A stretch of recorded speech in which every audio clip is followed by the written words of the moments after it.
ऐगिरिनन्दिनि नन्दितमेदिनि विश्वविनोदिनि नन्दिनुते गिरिवरविन्द्यशिरोधिनि वासिनि विष्णुविलासिनि जिष्णुनुते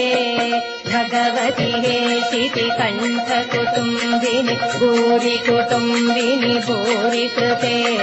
जय जय हे महिषासुरमर्दिनि रम्यकपर्दिनि शैलसुते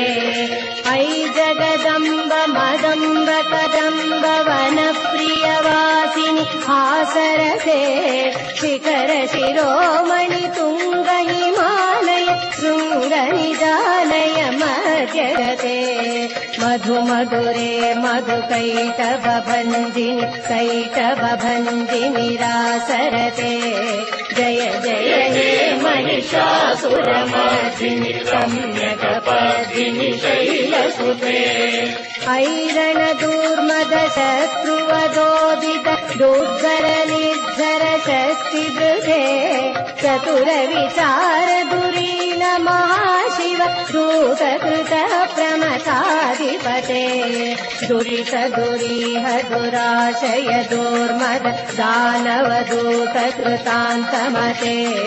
जय जय हे महिषासुरमर्दिनि रम्यकपर्दिनि शैलसुते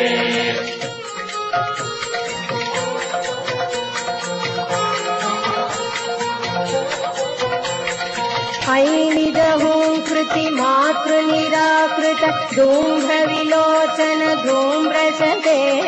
समर विशोचित शोणित बीज समुद्धव शोणित बीजलते शिव शिव शुम्भ निशुम्भ महाहव तर्पित भूत पिशाचरते जय जय हे महिषासुरमर्दिनि रम्यकपर्दिनि शैलर मुरलीरव वीजित पूजित लज्जित कोकिल मञ्जुमते किलित पुलिङ्ग मनोहर गुञ्जित रञ्जित शैल निकुण्डगते निज गुणभूत महाशबरीगण सद्गुण संवृत केलितले जय जय हे महिषासुरमर्दिनि रम्यकपर्दिनि शैलसुते विजित सहस्र करैक सहस्र करैक सहस्र करैकनुते कृत सुरतारक संगर तारक संगर तारक सूनुसुते सुरत समाधि समान समाधि समान समाधि सुजातरते जय जय हे महिषासुरमर्दिनि रम्यकपर्दिनि शैलसुते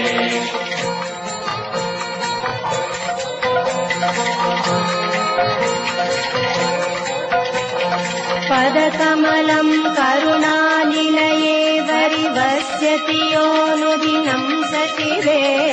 ऐ कमले कमलानिलये कमलानिलयस्य कथं न भवेत् तव पदमेव परं पदमित्यनुशीलयतो मम किं न शिवे जय जय हे महिषासुरमर्दिनि रम्यकपर्दिनि शैलसुते